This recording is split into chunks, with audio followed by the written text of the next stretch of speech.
Bom, pessoal, como a nossa irmã falou, o tema da gente é expiação e arrependimento.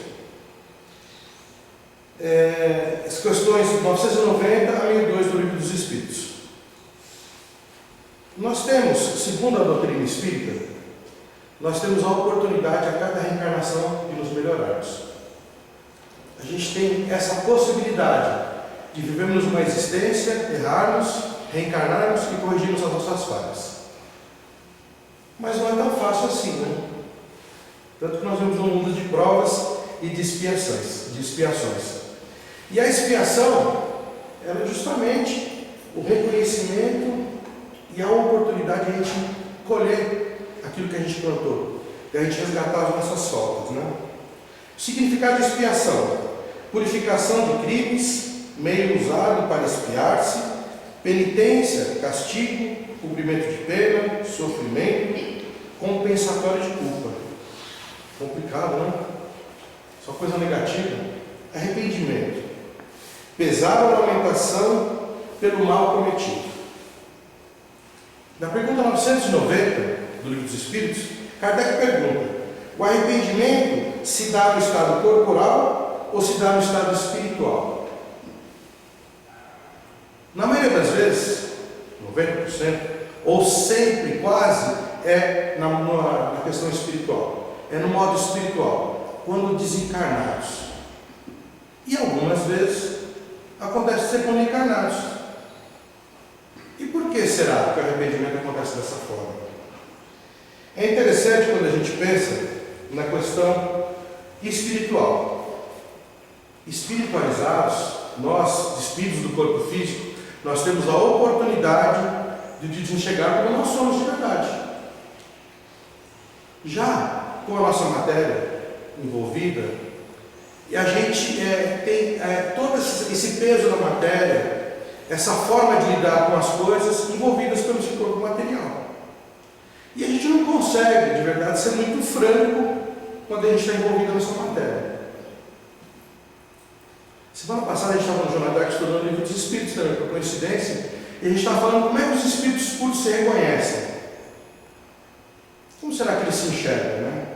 Porque eles não estão envoltos mais no corpo material. Então, os espíritos são luz, são energias, são inteligências.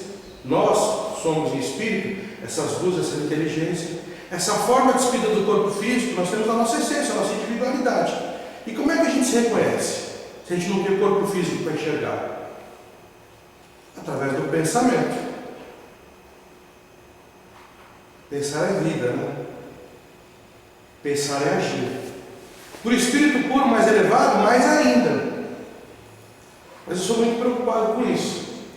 A gente estava conversando, eu falei, longe de mim estar próximo a uma questão da espiritualidade mais elevada. Eu falei, imagina se eu, para reconhecer as pessoas, ou as pessoas para me reconhecerem, elas escutassem os meus pensamentos. Eu falei, Deus o livre. Imagina uma reunião de diretoria, para quem já participou, se a gente escutasse os pensamentos dos diretores da casa espírita. De nós, em qualquer reunião do nosso lar. Se a gente escutasse os nossos pensamentos. E a gente luta contra isso, né? Nossa irmã está fazendo uma prece aqui, e às vezes a gente se dispersa. Pessoalmente a gente vai longe, vai em outro local. Imaginemos nós, com todas as nossas mazelas, os nossos problemas, as nossas necessidades, as nossas vontades, e a gente explanar tudo isso em pensamento, e todos souberem o que a gente pensa. A gente se reconhecer pelo pensamento. É difícil, né? Imaginemos assim, ó, quem é casado, eu não posso falar muito da minha esposa aqui do lado, eu falei, não vou dar exemplo porque ela fica com raiva, mas é só uma conversinha. Aí assim, de repente eu estou olhando determinado local, ela vê uma mulher bonita passar, ela fala assim, você viu aquela mulher bonita? Aí eu tenho que pensar umas 10 vezes para responder, né? Aí eu falo, qual aquela de vestido azul, com um decote do lado? Nem vi. Claro, né? Eu vou ter que pensar na resposta, porque se ela escutar os meus pensamentos, talvez ali aqueles desenhos de filme que passei, a pessoa morreu, né? Desencarnou, deu lá para ser tal dia, né? Porque é normal. A mesma pessoa vê uma bonita também. E eu perguntar para ela. Talvez os pensamentos ali afloram de uma outra forma, porque é natural do nosso corpo, nós temos necessidades, às vezes nós temos pensamentos diferentes. A gente gente às vezes enxerga, não enxerga, e de acordo com a nossa elevação espiritual, a gente vai ter pensamentos diferentes. Então, por que o arrependimento acontece na vida espiritual com mais facilidade? Porque a gente está despido de tudo isso. Não tem como a gente esconder nada. Na vida espiritual, quando a gente desencarna, despido do corpo físico, vai passar um filme da nossa vida. E aquele filme vai ser transparente. Aquele filme vai dizer tudo que a gente fez, tudo que a gente foi e tudo que a gente é. E aí, não dá para a gente querer criar formas de se desculpar, formas de querer se explicar, porque ali é verdadeiro. Porque ali naquele filme que a gente está assistindo da nossa vida, da nossa encarnação, não tem o que fazer, a não ser encarar de frente. A não ser realmente entender o que aconteceu, entender o que a gente fez, entender o que errou, aonde acertou, e aonde a gente errou, a gente reconhecer os nossos erros e se arrepender. É o primeiro passo para a gente poder espiar as nossas provas, corrigir as nossas falhas, os nossos erros, é reconhecer. E o arrependimento nos proporciona isso. Então, na vida corporal, ele acontece por menos vezes por conta disso mesmo. Porque a gente dá desculpas. Porque a gente quer se justificar. A gente sabe, no fundo, a peça rara que a gente é. Mas é difícil reconhecer o erro. É difícil falar com alguém que criticou a gente e a gente sentiu meio ingrato porque não queria escutar a crítica. E falar que aquela pessoa realmente ela tem razão. Eu estava errado. Eu deveria ter feito de outra forma. Ah, mas eu vou contar para uma pessoa. Ela foi grosseira comigo. Ela não precisava ter feito isso. Por que fazer na frente de todos? Por que fazer dessa forma? Eu fiz, mas quem não faz? Eu errei, mas quem não erra?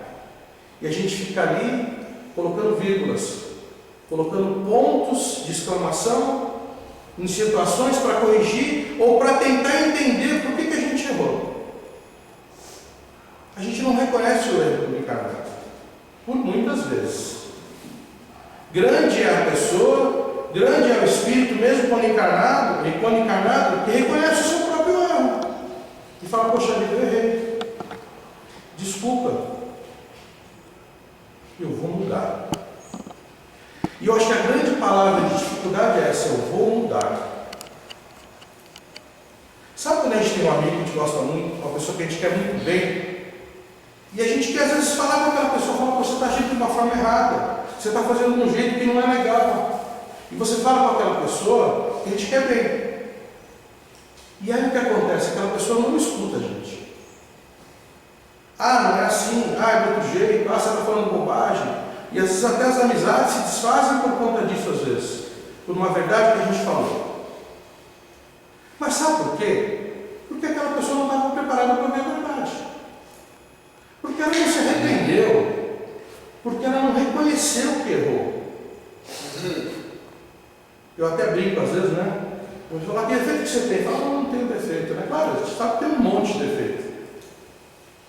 Porque a gente não quer falar das nossas falhas, é muito difícil.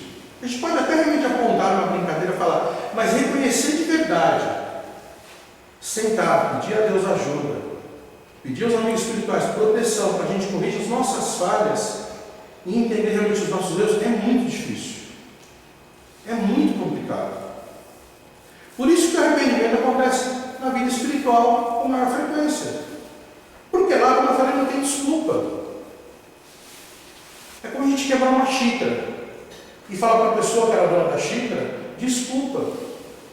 A xícara não vai se consertar por conta da desculpa. Quebrou.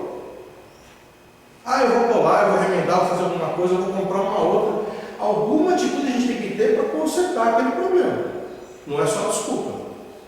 Então o arrependimento ele vem sim. Ele vem para nos mostrar a forma de corrigir. Aí a doutrina espírita, como eu falei no começo, tantas coisas negativas, né, da expiação, reconhecimento do crime, reconhecimento das falhas, resgate daquilo que fez de mal. A expiação parece uma coisa muito negativa. Quando a gente olha de primeiro momento a palavra, nós estamos num mundo de provas e de expiações. A gente está aqui para resgatar aquilo que a gente fez de errado. Poxa, que oportunidade que a gente tem. A gente pode consertar aquela xícara. A gente pode dar uma outra xícara para o nosso amigo que a gente quebrou. A gente pode fazer com que o erro seja resgatado. A gente pode corrigir as nossas falhas. Nós temos a oportunidade de reconhecer os nossos erros e expiar e colher. Porque se a gente pode semear o que quiser, a gente não pode colher diferente daquilo que a gente semeou. Às vezes eu fico pensando em Deus, né? E a gente fala, poxa vida, será que Deus fica realmente julgando a gente? Será que Deus fica lá anotando todas as nossas provas, aquilo que a gente acertou, aquilo que a gente errou? Será que Deus fica anotando todos os nossos erros e fica ali fazendo julgamento de um por um dos erros que a gente cometeu? Será que tem um senhor de barba lá, velhinho, lá anotando lá todos os erros, olhando para todo mundo ao mesmo tempo, anotando todos os erros de todo mundo? Não tem. Mas Deus criou leis tão perfeitas, que por si só a gente vai, de acordo com a lei natural das coisas, escolher aquilo que a gente plantou. Causa e efeito. O Sr. José Zuino, algumas pessoas aqui conheceram ele no centro, né?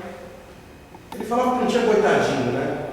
E realmente se a gente pegava, o Espírito fala também, isso não tem coitadinho. A gente vê alguém lá na rua e fala, poxa vida, aquela pessoa está passando por aquilo. Que provação, que difícil. A gente vê um parente da gente com um problema, a gente vê a gente às vezes com uma dificuldade muito grande e fala, poxa vida, por que Deus fez isso comigo? Causa e efeito. Nós somos responsáveis por nossas falhas. A gente está onde está porque a gente determinou o nosso caminho. Quando na parte espiritual, onde a gente se arrepende, a gente consegue reconhecer os nossos erros, ali junto com o plano espiritual, nós traçamos um caminho. Nós traçamos um rumo para seguir. E a gente fala, é assim que eu quero resgatar as minhas falhas. Eu quero conviver com aquela pessoa difícil. Eu quero ter um emprego realmente que tenha muita dificuldade. Eu quero enfrentar algumas coisas e humilhações e coisas difíceis, porque eu preciso resgatar, eu preciso corrigir as minhas falhas, o meu orgulho. E eu preciso enfrentar aquilo. E a melhor maneira de se corrigir é enfrentar. Então a gente traçou planos na vida espiritual, a gente escolheu o nosso caminho. E quando encarnados aqui, não tem coitadinho. Ah, Marcelo, então não vamos ajudar ninguém? Não, não é isso não. Ao contrário até. Uma outra oportunidade que nós temos de resgatar as nossas falhas é ajudar os nossos semelhantes. É fazer o bem. O Chico falava que a melhor maneira de se viver é praticando o bem verdadeiro. É fazendo realmente a caridade. Só que ela tem que ser descrita de várias formas, né? Da mesma forma, como a gente fala na vida espiritual, tudo é aberto, nada fica ali escuro, nada tem uma vírgula, nada tem um problema que não seja visto pelo plano espiritual por nós mesmos. A nossa caridade tem que ser dessa forma. É aquela descrita de toda vontade de ter uma recompensa. É aquela caridade que a gente tem que seguir realmente com amor, com carinho, porque a gente quer fazer o bem, fazer o bem pelo bem. E quando a gente consegue fazer assim, eu tenho certeza que todos já tiveram essa oportunidade de fazer o bem para alguém sem esperar nada, sem esperar nenhum obrigado. E quando a gente consegue fazer de verdade aquilo, a nossa recompensa é muito maior do que aquele que recebeu. A gente tem uma satisfação pessoal que é inexplicável. É inexplicável. Quando a gente tem a oportunidade de alguém falar, poxa vida, obrigado pelo que você fez, é muito gratificante realmente. É bom escutar. Mas é muito melhor aquele reconhecimento interno de que a gente fez o nosso melhor. Nas passagens do Evangelho do Espiritismo, a gente vai ver várias explicações Jesus, através das suas parábolas, falando sobre a caridade, falando sobre essa forma de fazer o bem sem olhar, sem esperar. Nós temos uma passagem do óbolo da viúva, que o óbolo são as moedas, né? A gente às vezes fala assim, o que será que é? O Evangelho fala assim, é legal não saber o significado das palavras, né? Então o óbolo da viúva é as moedas que a viúva depositava para poder fazer a caridade. E ela moeda na época fala de 10 centavos. Se fosse 10 centavos hoje, então ela tira 2 moedas e ela doa 2 moedas para praticar a caridade. E aquilo tem um peso muito maior na visão de Jesus do que o rico que tem uma fortuna para a caridade. Porque o rico deu aquilo que era para ele em excesso. Aquilo que para ele não fazia falta nenhuma. Já a viúva deu aquilo que ia privar ela de determinadas coisas. Ela deu o que ela não tinha, ou o pouco que ela tinha. Ela foi lá e doou. Aí o peso da caridade é esse. O peso do nosso esforço de espiar as nossas provas, de corrigir os nossos erros é esse. É de fazer o bem, realmente com vontade de fazer o bem pelo bem. Não para nos mostrarmos. E aí a gente vai percebendo que é dessa forma que a gente vai conseguir modificar a nossa forma de pensar. Algumas situações que a gente vê também no Livro dos Espíritos. Na questão material, a pergunta 958, por que o homem instintivamente tem medo do nada? Aí os Espíritos respondem, porque o nada não existe. Na sequência, a pergunta 961, quando o sentimento que nos domina no momento da morte, qual é o sentimento que nos domina no momento da morte? A dúvida, o temor ou a esperança? Os Espíritos respondem, a dúvida para os céticos, o temor para os culpados, a esperança para os homens de bem. Quando a gente está encarnado, a gente fica muito preocupado com o que vai ser da gente no momento da nossa morte. O que a gente vai encontrar do outro lado? Né? Quem é que não se pergunta, né? Quem é que não fica ali em dúvida? Não é o espírita que estuda, fica ali correndo atrás, fala, eu estou lá, eu estudo o Livro dos Espíritos, eu estudo o Evangelho, eu li a Gênesis, eu vou lá e faço trabalho de mediunidade, mas na hora de desencarnar a gente tem medo. A gente sempre tem aquele ponto de interrogação, né? O que vai ser da gente? Né? Então a dúvida, realmente ela vem com isso. E para quem não acredita é muito pior. Agora, a certeza, quando a gente desenvolve uma capacidade intelectual de que algo melhor está por vir, é a certeza de que a gente fez o nosso melhor aqui na Terra. De que a gente realmente está espiando as nossas provas, a gente está fazendo os nossos resgates, que a gente escolheu um caminho e está trilhando ele da melhor forma. Então, o medo dessa coisa lá na frente, né, o medo da morte, o medo da coisa que está por vir, é muita insegurança do que a gente está agindo, do que a gente está pensando. Legal se a gente puder, cada vez que a gente tiver a oportunidade de pensar nas nossas atitudes, a gente resgatar, conforme a gente tiver a oportunidade. Com um amigo difícil, com um trabalho complicado, com um problema que a gente mal diz, né? A minha mãe fala que dor é amiga, né? Meu Deus do céu, como é que pode ser a dor se ela pode ser amiga? A dor te avisa que o teu corpo está precisando de um cuidado médico, está precisando de um auxílio, está precisando de alguma coisa. Então até a dor que incomoda a gente, ela é amiga. Aquele problema que a gente encontrou, aquela pessoa difícil que a gente convive, é uma oportunidade.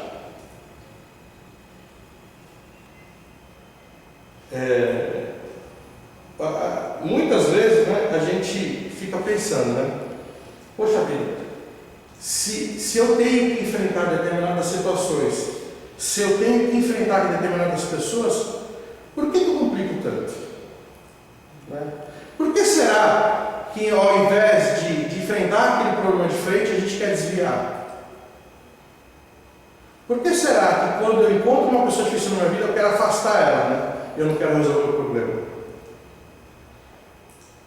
Uma determinada situação, minha esposa está conversando e falando sobre os nossos erros, né? Nossas falhas. E ela falou que ela tinha um chefe que falava para ela da questão da desculpa, da questão de quando você erra e você querer se justificar. E a gente muitas vezes faz isso. A gente erra de determinada forma e a gente fica colocando uma vírgula. Eu errei e eu vou me justificar, eu vou falar eu errei por causa disso, disso e aquilo. Né? E quando a gente tem uma pessoa na nossa vida também complicada, a gente fica da mesma forma. Fala assim, eu não tenho culpa de que aquela pessoa é assim. Eu não tenho nada a ver com o problema daquelas pessoas. Eu não sei por que aquela pessoa está cobrando tanto de mim. Por que ela espera tanto de mim? Será que a gente não tem realmente nada a ver? Será que a gente não foi inimigo daquela pessoa uma outra vez? Será que a gente fez tanto mal para aquela pessoa que hoje ela está ali cobrando aquilo que a gente fez no outro mal, numa vida passada? Será que a gente não escolheu estar do lado daquela pessoa difícil? Será que nesse caminho que a gente trilhou na vida espiritual, que a gente fala, poxa vida, eu preciso ir para tal lugar, eu preciso ir melhorar? Será que eu não escolhi estar do lado daquela pessoa? Então é realmente a hora de a gente corrigir essas falhas. É hora de encarar de frente esses problemas. É hora de entender que o melhor jeito de lidar com essa situação é resolver. É conversar, é ser franco.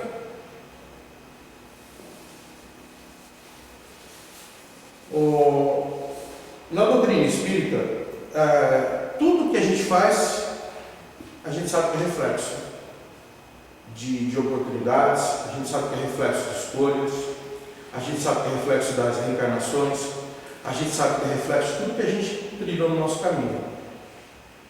Nenhuma doutrina traz tão claro isso para a gente. Né? A gente fala, por que eu tenho medo de tal coisa que vai acontecer no futuro? Algumas pessoas falam, eu vou ficar ali, como tinha que falar, vou arder no mar do inferno, né? Eu vou ficar ali, eu vou dormir até que Jesus volte. A doutrina espírita não te fala isso, ela fala assim, olha, tudo que você fizer, lá na frente, você vai vir para resgatar. São questões práticas. Né? O autoconhecimento é uma questão prática. A gente realmente entender quem a gente é. Qual é o nosso papel? Eu venho aqui na casa espírita, o que eu posso fazer? Sabe, o que eu posso fazer para melhorar a minha condição e a condição dos outros? O arrependimento genuíno, como a gente falou. A gente realmente sentir que, poxa, eu pisei na bola. Eu podia ter feito de uma forma e fiz de outra.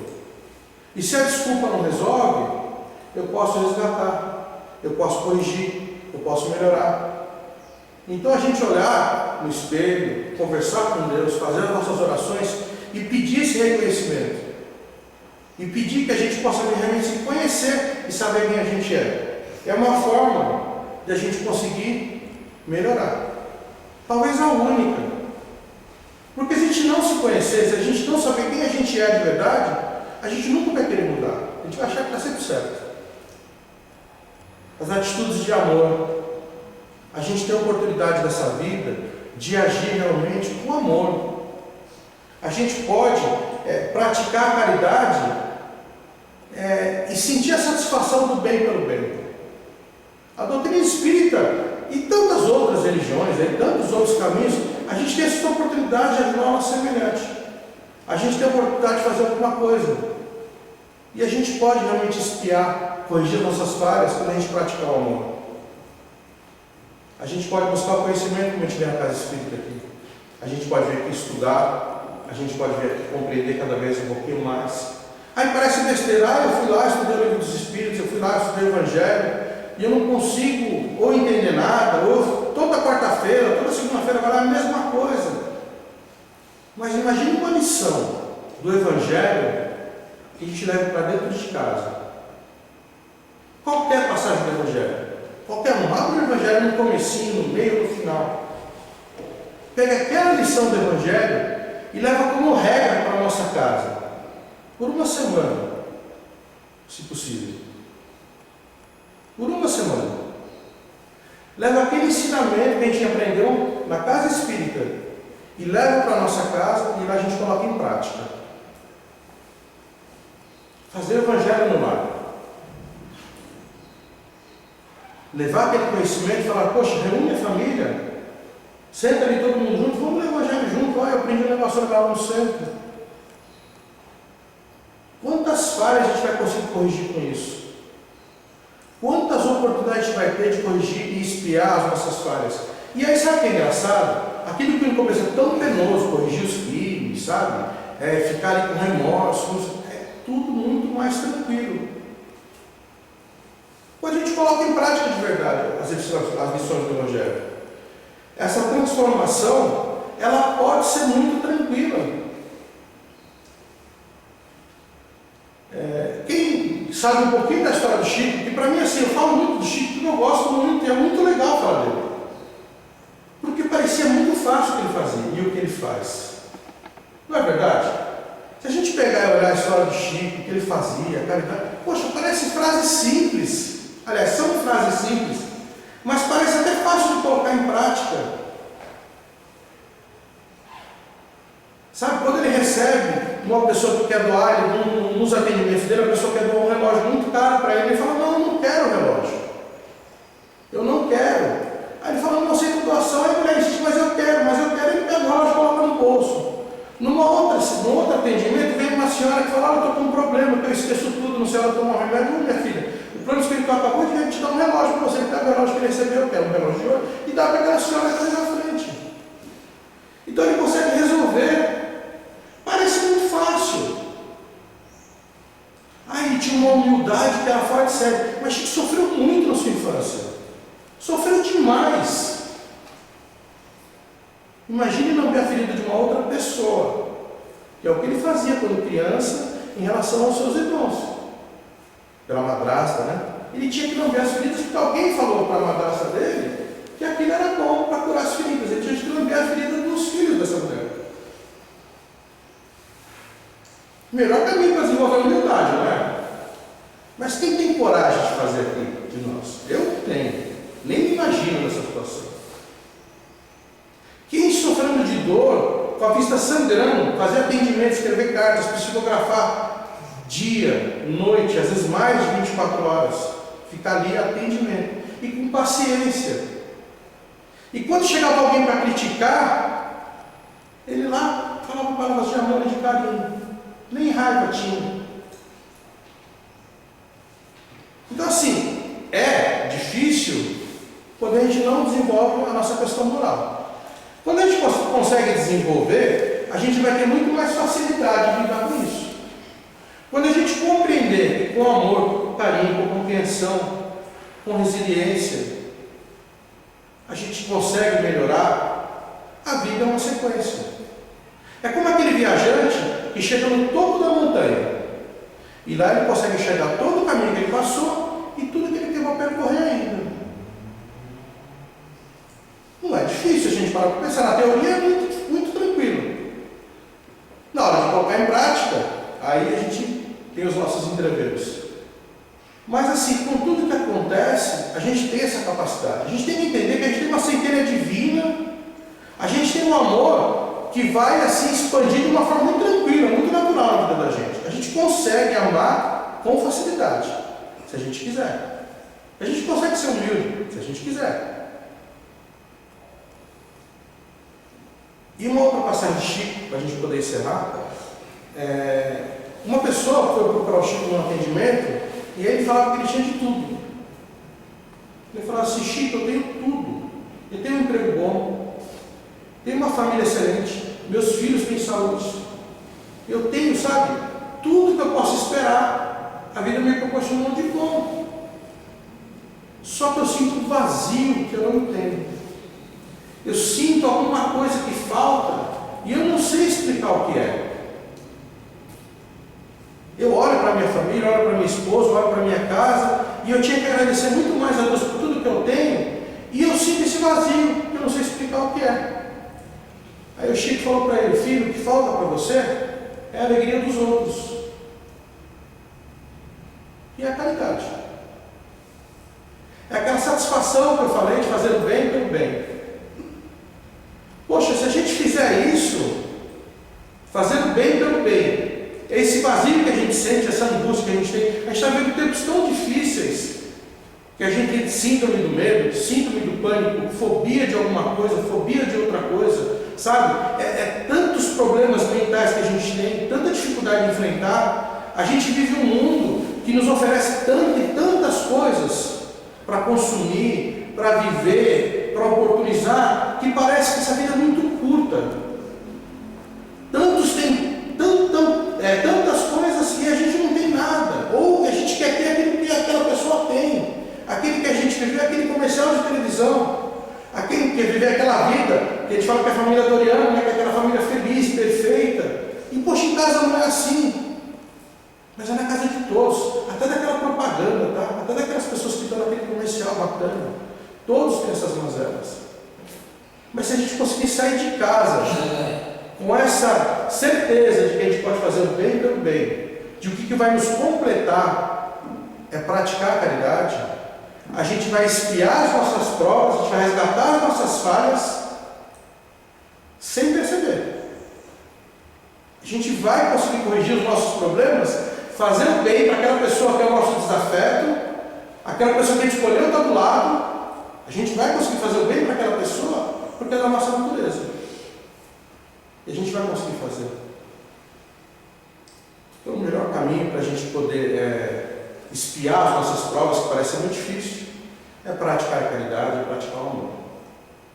Eu agradeço a atenção de todos. Espero que a gente saia daqui, como o nosso irmão falou, praticando um pouquinho. Né? Porque às vezes é fácil até vir aqui falar alguma coisa e chegar lá fora no trânsito, buzinar, xingar, brigar, chegar em casa, chutar o cachorro, ficar bravo com a situação, brigar com o filho, brigar com o pai, brigar com a mãe e esquecer de que a gente veio aqui aprender um pouquinho. Então, que a gente consiga levar. E se alguém puder fazer o exercício de pegar o Evangelho, fazer uma leitura e colocar em prática por uma semana aquela leitura, pode ter certeza que a gente vai melhorar muito.